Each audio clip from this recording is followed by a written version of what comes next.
Form ભરતા વખતે પણ પહેલાં અહીંયા હું દર્શનાર્થે માટે આવ્યો હતો અને જ્યારે હું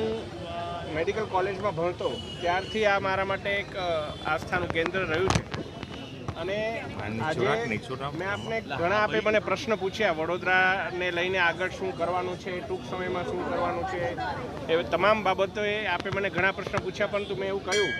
કે એકવાર ઔપચારિક રીતે જાહેરાત થાય ત્યારબાદ હું કહું એ વધારે યોગ્ય જણાશે. આજે હું આપના સમક્ષ પહેલાં તો વડોદરાની તમામ જનતાઓનો એમણે જે પ્રકારે નરેન્દ્રભાઈ મોદીજીના વિચારસરણીને પાર્ટીના સાંસ્કૃતિક રાષ્ટ્રવાદને સમર્થન આપી અને મોટી સંખ્યામાં એમને ચૂંટ્યા છે અને આટલા ખૂબે મત વડોદરાના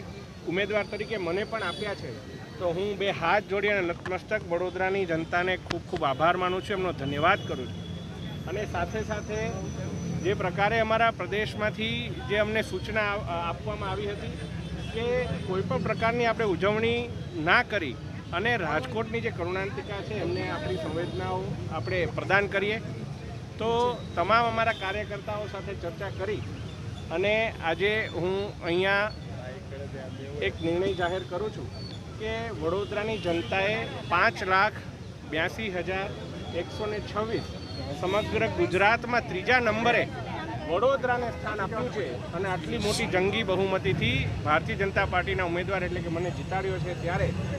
રાજકોટના જેટલા પણ આપણા મૃતકો આપણી વચ્ચે હવે નથી, એમને લઈને મુખ્યમંત્રી રાહત ફંડ દ્વારા ઘણી જાહેરાતો થઈ છે, તો આ 5,82,126નું અનુદાન હું પણ રાજકોટ માટે મુખ્યમંત્રી રાહત ફંડમાં આવતીકાલે કલેક્ટર સાહેબને હું સુપરત કરવાનો છું. સાથે આપે જોયું કે વડોદરાની અંદર છેલ્લા 1.5 મહિનામાં સખત ગરમીમાં અમારા કાર્યકર્તાઓએ ખૂબ મહેનત કરી અને આજની ચૂંટણીમાં મતદાતાઓએ પણ ખૂબ ગરમી સહન કરી અને એમનો મત આપ્યો છે. આપણે સૌએ કાલે વિશ્વ પર્યાવરણ દિવસ છે ત્યારે પર્યાવરણને લગતી ચિંતા કરવાની તાતી જરૂરિયાત છે. વડોદરામાં જે પ્રકારે વૃક્ષો દિવસે ને દિવસે ઓછા થતા જ જાય છે એના માટે પણ આપણે ચિંતા કરવાની જરૂરિયાત છે. ત્યારે આવનારા 2.5 વર્ષની અંદર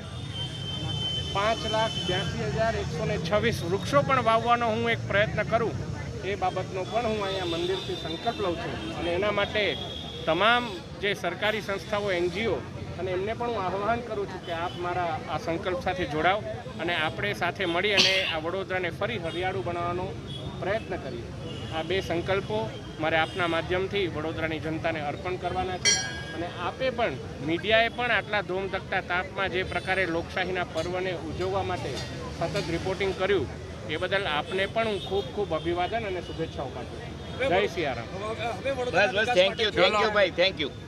કે જેટલા પણ આપણા પ્રાણ પ્રશ્નો છે, જેમ કે એરપોર્ટ હોય, ઇન્ટરનેશનલ ફ્લાઇટ હોય, હેલ્થની ફેસિલિટી હોય,